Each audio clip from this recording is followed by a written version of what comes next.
Hi guys, my name is Olivia and you are welcome to my channel. Today we are going to learn how to make a structured sleeve, and so if this is something you are interested in, then please keep on watching.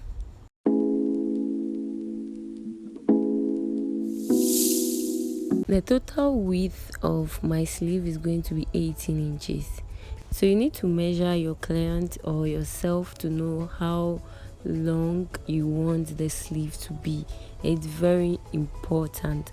You may want to use a length of 30, which is going to be very long, like something like this. It started from the center back through to the front. Do you see? This is an example of something we'll be doing soon. And then the width is almost 8 inches. So you need to also take note of how you want the width to be. Okay, so I want my width to be 4 inches, and then I'll add an allowance of 1 inch, so I'll have a total of 5 inches. All right,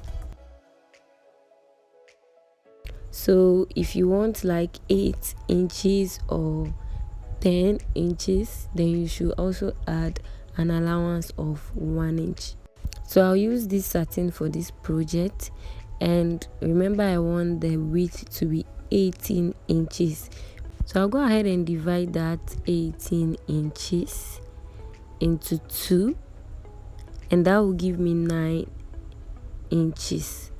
Alright, so 9 inches, I'm going to use the 9 inches to fold, and then I'll fold the fabric into 4 equal parts because I want to cut the lining together as well. I want to use the same material as the lining. So here I have the fabric folded into 2 first, so I'll measure 18 inches.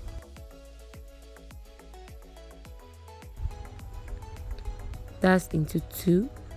Then when I get it 18 inches, I will now fold it into 2 equal parts like this.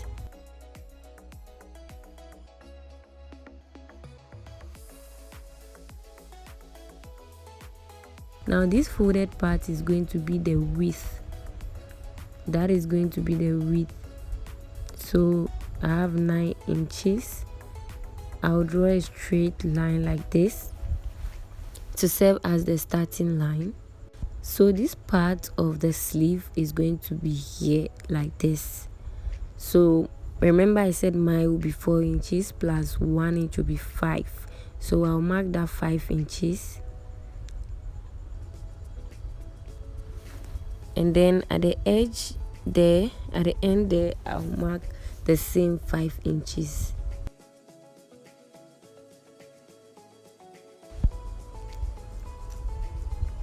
So on this part, which is going to be the edge, I'll mark the midpoint, which is 2.5, and then after the midpoint I'll mark the width that I want, that is the other side, the 2 sides. So I want 2 inches, so plus 1 inch will be 3 inches, 1 inch for sewing allowance. So I'll mark 1.5 on both sides. So I'll connect each point from this to that, and then the same thing applies to the other side.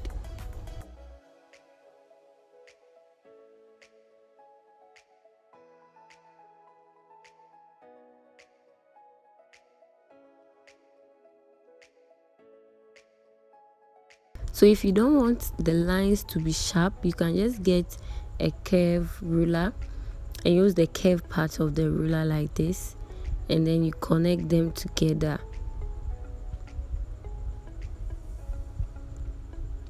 Or if you don't have one, you can just use your free hand to curve it a little.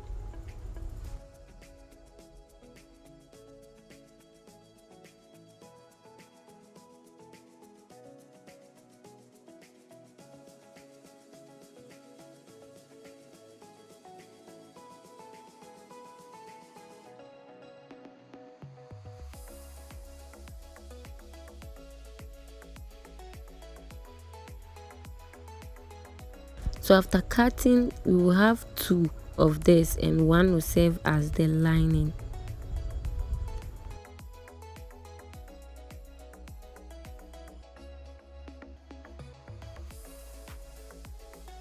So I'll notch the center of each side like this.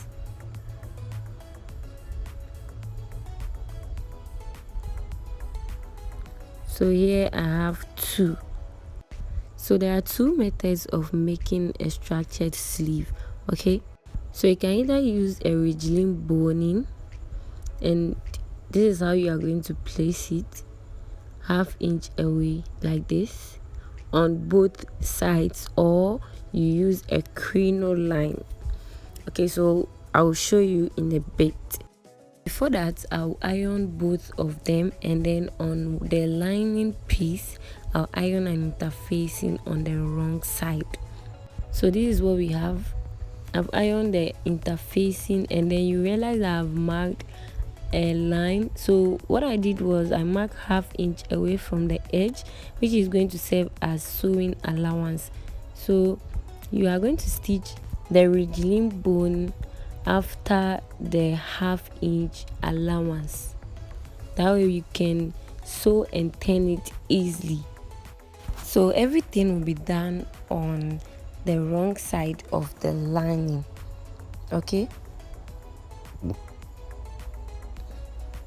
So for the crinoline, if you want to use crinoline, it's the same way. You stitch it just after you mark the allowance, this way to the end. So if you want to use the crinoline, you have to use it on all the parts. Alright, so after stitching away from the allowance, you stitch the midpoint and all the parts, because the ridgeline bone, or the stitching bone as some call it, it's stronger than the crinoline. So you just have to stitch 2, one on one side like this, and then the other one on the other side. So after doing all the stitching, then you pick your main piece, and then you put them together, and then you stitch them. Alright, so this is how you place it. You place it on it this way, and this is the point where you stitch on the allowance that you marked. Now while stitching the ridgeline boning or the crinoline on the lining piece, start 1/2 inch away from both ends, and also before you start stitching, you leave about 3.5 inches so you can turn it easily. So this is how I have stitched mine. So if you want to use the crinoline, stitch all round, stitch on all the parts except the edge, because the crinoline is not as strong as the ridgeline bone. So if you want to use only the ridgeline bone, you use it on both sides only.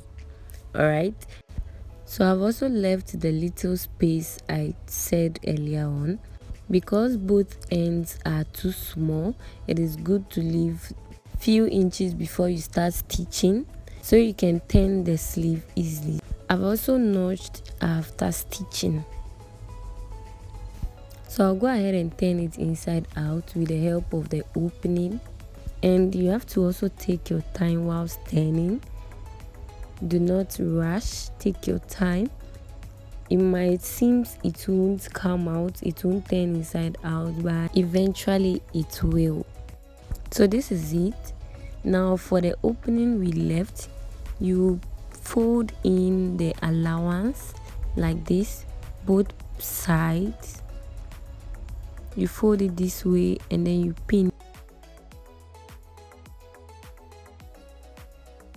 So you can either make a straight stitch or you use a blind hem. Alright, so you're knitting both ends, and then you give it a good press. So let me show you how you can attach it to an armhole. So here I have a dress here. So the reason why it is good to leave the allowance before stitching is for you to stitch well, or for you not to break your needle whilst attaching it to an armhole. So this is how you fix it around an armhole. before you can attach a long sleeve or a short sleeve to the armhole of your dress. So the sleeve will pass through it like this.